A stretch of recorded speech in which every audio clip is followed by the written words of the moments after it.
السلام علیکم ناظرین۔ اللہ نے جنت کو پیدا فرمایا اور اسے اپنے اولیاء کا گھر قرار دیا اور اپنے برگزیدہ منتخب و پسندیدہ بندوں کی رہائش بنایا اور اسے اپنی رحمتوں، کرامتوں اور رضا سے بھر دیا ہے اور اسی کی طرف ترغیب دلائی ہے اور اسی کی دعوت دی ہے، اور اس کا نام دارالاسلام یعنی سلامتی والا گھر رکھا ہے۔ ایسا گھر جس کی نعمتیں نہ کبھی ختم ہوں اور نہ ہی فنا، ایسا گھر جس میں ہر بھلائی اضافے کے ساتھ ہے، اور یہ جنت ان لوگوں کی مشتاق ہے جو اسے حاصل کرنا چاہتے ہیں، اور ان لوگوں کے لیے ہی سجائی گئی ہے جو اس کے خواہش مند ہیں۔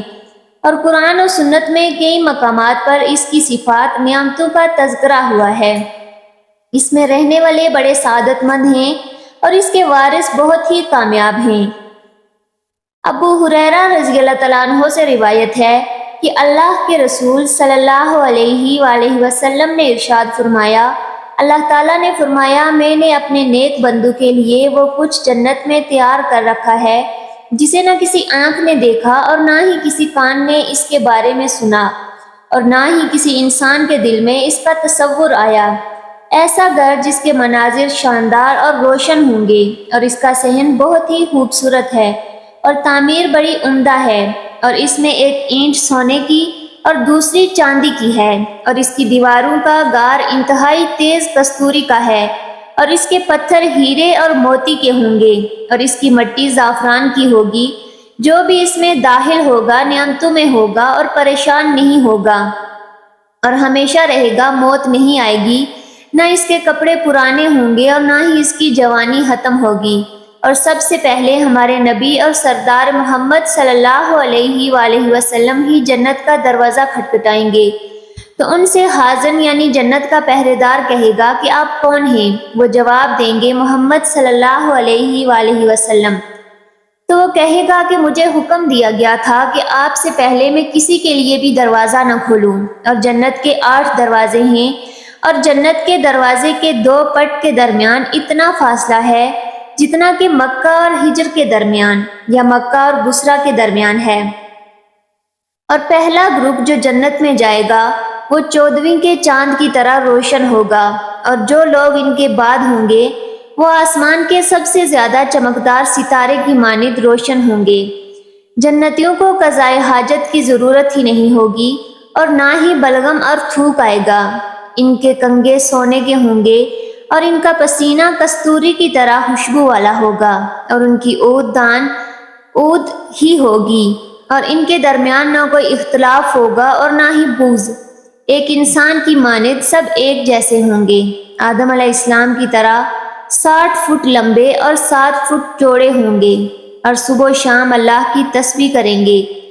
جنت والے جنت میں اس حالت میں داخل ہوں گے کہ ان کے جسم پر بال نہیں ہوں گے اور داڑھی بھی نہیں ہوگی، نوعمر کی طرح ہوں گے، سفید رنگ اور سر کے بال گنگریالے ہوں گے، سرمگئی آنکھیں، 33 سال کی عمر ہوگی، ان کے چہروں پر عزت، نور، خوبصورتی اور تازگی نمایاں ہوگی۔ آپ ان کے چہروں میں نعمتوں کی رونق دیکھیں گے۔ وہ ایک دوسرے کو پکاریں گے کہ بے شک تم ہمیشہ زندہ رہو گے، کبھی موت نہیں آئے گی،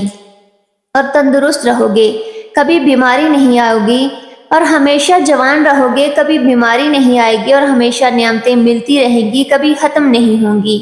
اور تمہارے لیے جنت میں ہر قسم کے پھل ہیں، اور اگر جنتیوں میں سے ایک شخص جھانک لے اور اس کے کنگن نظر آ جائیں تو ان کی روشنی سے سورج کی روشنی اس طرح مٹ جائے جس طرح سورج کی روشنی سے ستاروں کی روشنی مٹ جاتی ہے۔ اور جب تم اللہ سے جنت مانگو تو جنت الفردوس مانگا کرو، کیونکہ وہ سب سے خوبصورت ہے اور سب سے اعلیٰ مقام ہے، اور اس کے اوپر رحمان کا عرش ہے، اور اسی سے ہی جنت کی نہریں نکلتی ہیں، اور سب سے عظیم، میٹھی اور بہتر نہر کوثر ہے جسے اللہ نے ہمارے نبی اور سردار محمد صلی اللہ علیہ وآلہ وسلم کے لیے تحفہ کے طور پر تیار کر رکھا ہے۔ اسے کھوکھلے موتی کی گول عمارت سے ہی سجایا گیا ہوگا، اور اس کی مٹی بہت تیز خوشبو والی مشک کی ہوگی،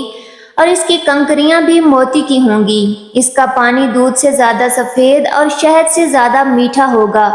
اس کے برتن ستاروں کی طرح بہت زیادہ ہوں گے۔ ایسے پرندے وہاں اڑ رہے ہوں گے جن کی گردنیں اونٹ کی گردنوں کی طرح ہوں گی، اور قیامت میں نبی علیہ السلام کی حوض کا طول و عرض ایک جیسا ہوگا، اس کے دونوں کناروں کے درمیان 1 مہینے کی مسافت کا فاصلہ ہوگا،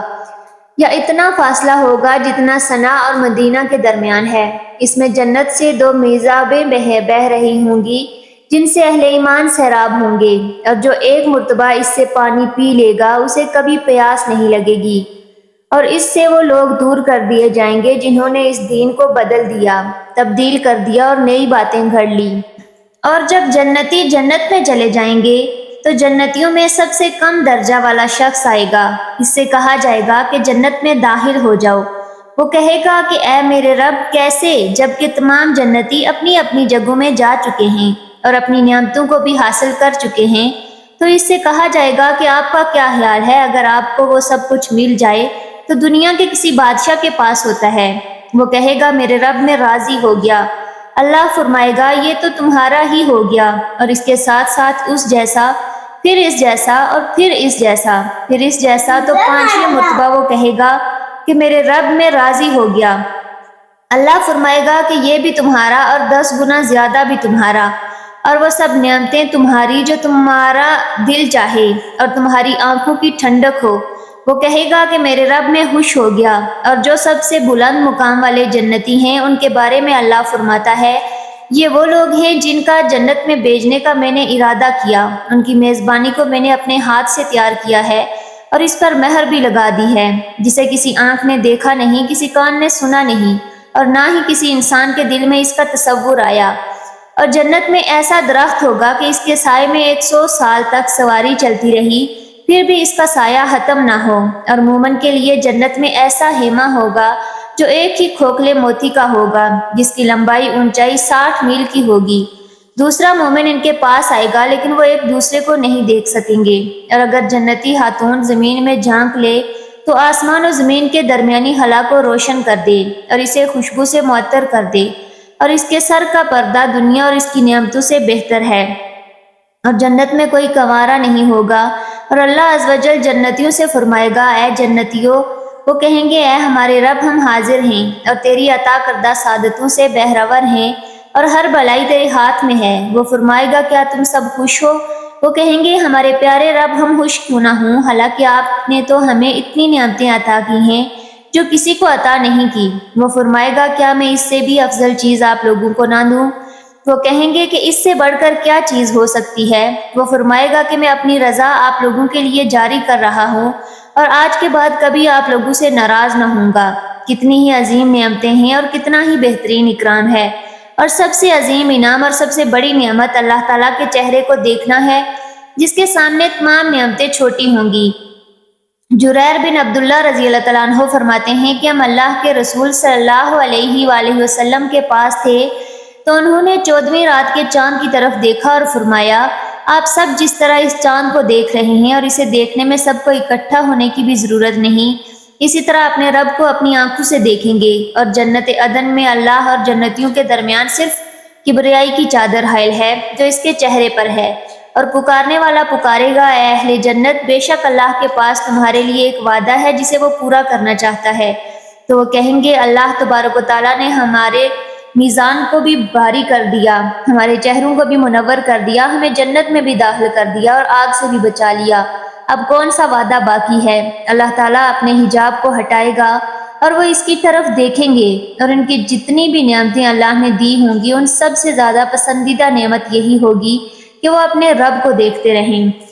ناظرین، اگر آپ اللہ تعالیٰ اور اس کی کتاب پر ایمان رکھتے ہیں تو پھر آپ کے علم میں ہونا ضروری ہے کہ اللہ تعالیٰ نے اپنی کتاب میں ارشاد فرمایا، اور آپ کا رب کسی پر ظلم نہیں کرے گا۔ دوسرے مقام پر فرمایا، بے شک اللہ تعالیٰ ایک ذرہ برابر بھی ظلم نہیں کرتا، اور اگر کوئی نیکی ہو تو اسے دگنی کر دیتا ہے اور اپنے پاس سے بہت بڑا ثواب دیتا ہے۔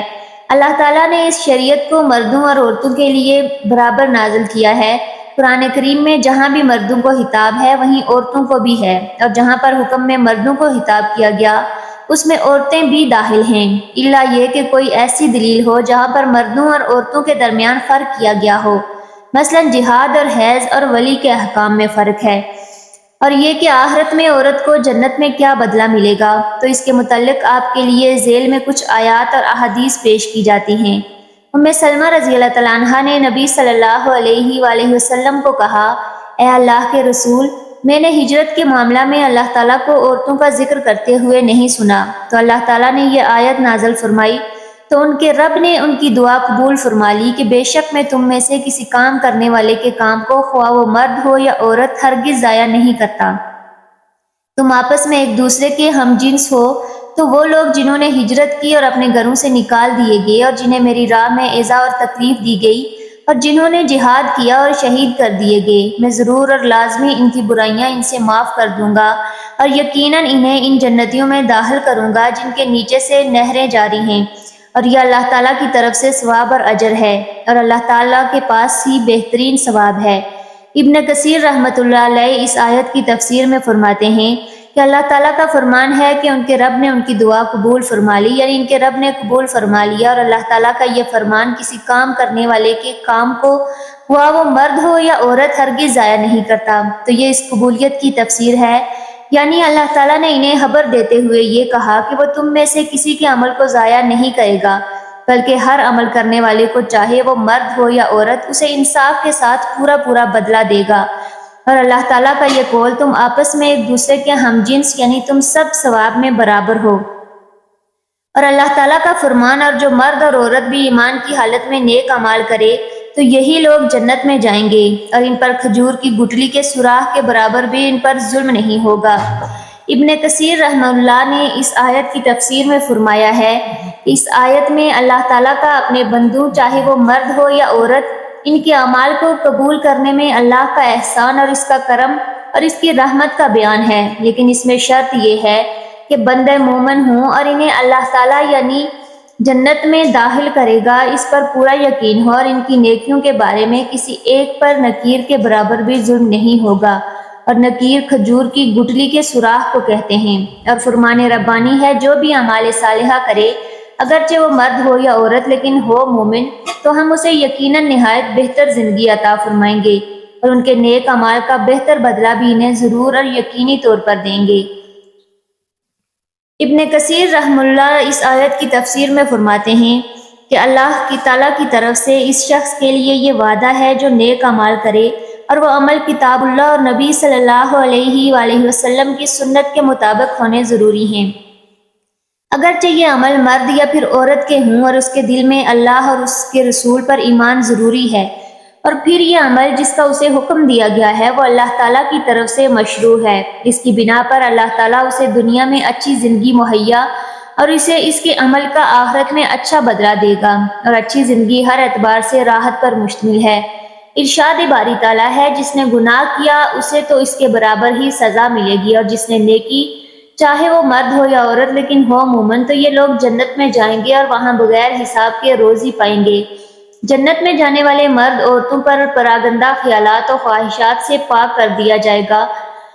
اور تلذذ کے حصول کے تمام حلال اسباب نہ صرف میسر ہوں گے بلکہ انہیں اس کی خواہش بھی ہوگی۔ جنتی خواتین اپنے شوہروں کے ساتھ ہوں گی اور اپنے شوہروں کی حوروں کی سردارنیاں ہوں گی، تاہم انہیں جنت میں متعدد شوہر میسر نہ ہوں گے، اور جو عورت شادی سے پہلے وفات پا جائے اسے جنت میں اختیار دیا جائے گا کہ جس جنتی مرد کو پسند کر لے اسی سے اس کا نکاح ہو جائے گا اور اسی کے ساتھ وہ ساری زندگی بتائے گی۔ یا اللہ پاک اپنی قدرت سے جنت میں ان کے لیے جنتی مرد پیدا فرما دیں گے جن کے ساتھ وہ ہمیشہ رہیں گی، جیسے مردوں کے لیے حوریں ہوں گی۔ نیک عورت اگر شادی شدہ ہے تو جنت میں اپنے جنتی شوہر کے ساتھ رہے گی اور شوہر کو ملنے والی حوروں کی سردار ہوگی، اور اللہ تعالیٰ اس عورت کو ان سب سے حسین و جمیل بنائیں گے، اور وہ میاں بیوی آپس میں ٹوٹ کر محبت کرنے والے ہوں گے۔ اور اگر دنیا میں عورت کے متعدد شوہر ہوں، یعنی عورت نے اپنے شوہر کے انتقال یا اس کی طلاق دینے کے بعد دوسری شادی کر لی ہو، یعنی اس عورت نے 2 یا اس سے زیادہ شادیاں کی ہوں، تو وہ جنت میں اپنے کس شوہر کے ساتھ رہے گی؟ اس بارے میں مختلف اقوال ہیں۔ نمبر 1، اس عورت کو اختیار دیا جائے گا کہ جس کے ساتھ اس کی زیادہ موافقت ہو اس کو اختیار کر لے۔ نمبر 2، وہ عورت آخری شوہر کے ساتھ رہے گی۔ حضرت ابو دردہ رضی اللہ تعالیٰ عنہ سے مروی ہے کہ آپ صلی اللہ علیہ وآلہ وسلم نے فرمایا، عورت کو اس کا آخری شوہر ملے گا۔ عورت اس شوہر کے ساتھ رہے گی جس نے دنیا میں اس کے ساتھ اچھے اخلاق کا برتاؤ کیا، اور وہ شوہر جس نے عورت پر ظلم کیا ہوگا، اس کو تنگ کیا ہوگا، وہ اس عورت سے محروم رہے گا۔ حضرت سلمہ رضی اللہ تعالیٰ عنہ کی ایک روایت میں ہے کہ انہوں نے آپ صلی اللہ علیہ وآلہ وسلم سے پوچھا کہ کسی کے دو شوہر ہوں تو وہ جنت میں کس کے ساتھ رہے گی؟ آپ صلی اللہ علیہ وآلہ وسلم نے فرمایا اسے اختیار دیا جائے گا، پس وہ اس شوہر کو اختیار کرے گی جس نے دنیا میں اس کے ساتھ اچھے اخلاق کا برتاؤ کیا ہو، اور وہی اس کا جنت میں شوہر ہوگا۔ اے سلمہ، اچھے اخلاق والے دنیا اور آخرت کی بلائی لے گئے۔ نمبر 4، بعض حضرات نے یوں تحقیق کی ہے کہ اگر سب شوہر حسن حلق میں برابر ہوں تو آخری شوہر کو ملے گی، ورنہ اسے اختیار دیا جائے گا، اور اگر عورت کنواری ہو یعنی اس کا شادی سے پہلے ہی انتقال ہو گیا ہو، یا شادی شدہ تو ہو لیکن اس کا شوہر جنتی نہ ہو، تو جنت میں جس مرد کو بھی وہ پسند کرے گی اس کے ساتھ اس کا نکاح ہو جائے گا، اور اگر موجودہ لوگوں میں کسی کو بھی پسند نہ کرے تو اللہ تعالیٰ اس کے لیے ایک مرد جنت میں پیدا فرمائیں گے جو اس کے ساتھ نکاح کرے گا۔ اللہ تعالیٰ ہمیں دین کی مکمل سمجھ نصیب فرمائے اور ہمارا خاتمہ ایمان پر فرمائے۔